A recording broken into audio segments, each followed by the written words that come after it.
La France ressemble de plus en plus malheureusement à la Grèce. Alors je sais qu'on me dit non mais la Grèce c'est pas la France, etc. Oui, je me souviens également qu'à l'époque on me disait beaucoup, en Grèce notamment, oui la Grèce c'est pas l'Argentine. Et on a vu comment ça s'est terminé. Et ça ressemble beaucoup à la situation de la France aujourd'hui. Dérapage incontrôlé des comptes publics, les prévisions de déficit sont complètement hasardeuses, les agences de notation ne veulent pas complètement dégrader, il y a une sorte de déni de réalité, même la Commission européenne, comme à l'époque avec la Grèce, ne veut pas dire les choses. Pareil donc sur ce comparatif Argentine-Grèce, Grèce-France, mais néanmoins, c'est vrai qu'on vous dit, attendez, la France quand même, on lève l'impôt. C'est vrai qu'à l'époque, les Grecs avaient du mal à lever l'impôt, mais attention, l'impôt, c'est pas, je dirais, infini. Et le fameux trop d'impôt tue l'impôt, rappelez-vous, justement aujourd'hui, avec ces augmentations à répétition de la pression fiscale, cette instabilité fiscale, risque d'accroître l'exode fiscal. Il y a beaucoup d'entreprises, mais également de particuliers vont se dire, attendez, on paye trop d'impôts en France, je ne peux pas continuer de rester là, surtout que les autres pays réduisent leurs impositions.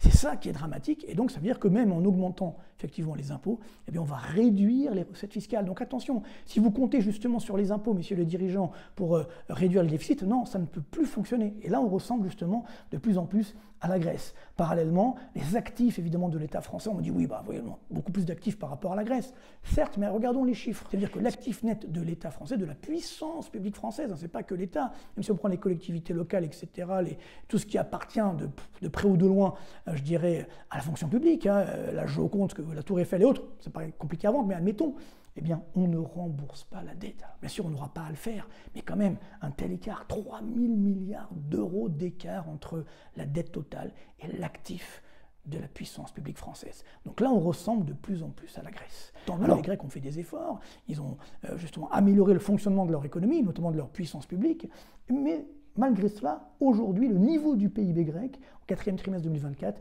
est encore, regardez bien, 15% inférieur au niveau de 2008. C'est ça que nous voulons pour nos enfants.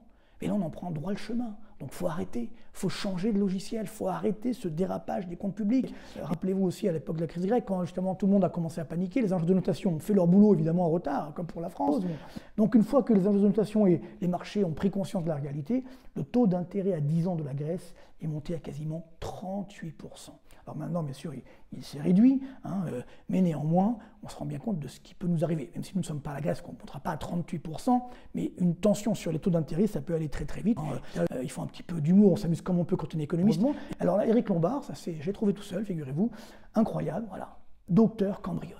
Voilà, donc on est prévenu, hein, notre épargne évidemment est en danger.